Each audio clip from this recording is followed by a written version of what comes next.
Daniel 7 deals with kings and kingdoms, the rise and fall. So, what kingdom are you building?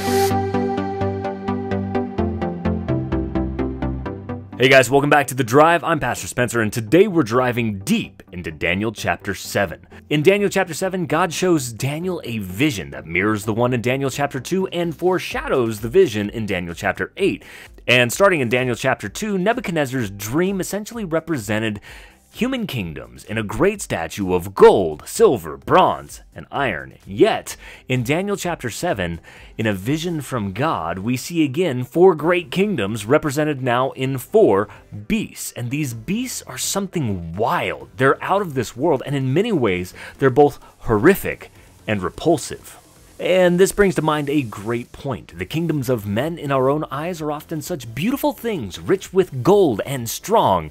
As Daniel said in chapter 2, verse 31, this great image whose splendor was excellent stood before you, and its form was awesome.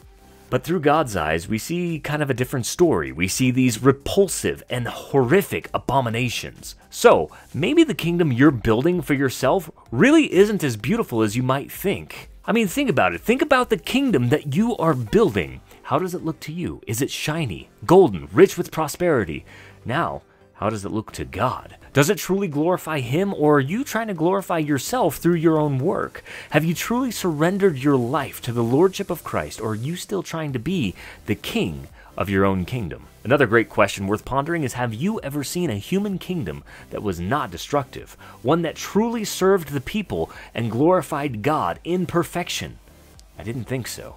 So check this out with me in Psalm 82 verse 1 and 2. It says, God has taken His place in the divine council. In the midst of the gods He holds judgment.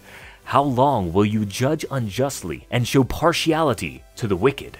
Now the word God, little g, used here in verse 1 is Elohim, and although it's most often used for spiritual being, it's controversial in this context because as it could mean heavenly beings, as in the spiritual forces of darkness that influence the world's leaders, or it could simply mean earthly rulers or kings. But either way you look at it, we see that the structure of our world's governments are totally wicked, and that's either due to, as Ephesians 6:12 calls it, the rulers of darkness of this age, or simply just because people are wicked.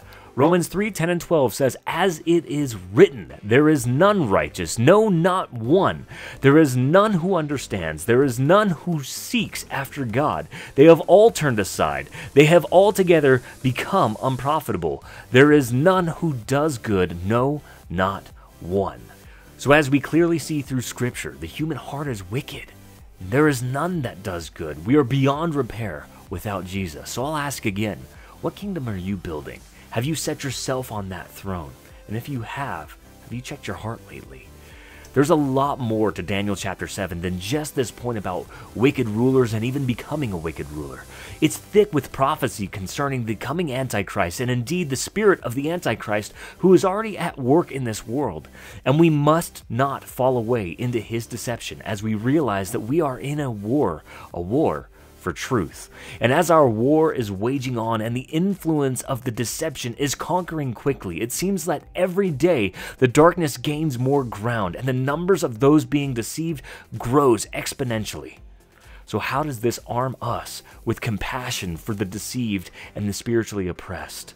These spiritually influenced earthly kingdoms of destruction will rise and fall and eventually end at the feet of Christ. And no matter how dark this world gets, there will be a righteous judgment against all evil, and we can take confidence that God's people will receive His kingdom. I would challenge you guys to dig deeper into the prophetic portions of Daniel chapter 7 and draw confidence that God's kingdom will reign forever. Well, that's it for this week. Download the study guide and drive deep into Scripture with your family, friends, and your small groups today.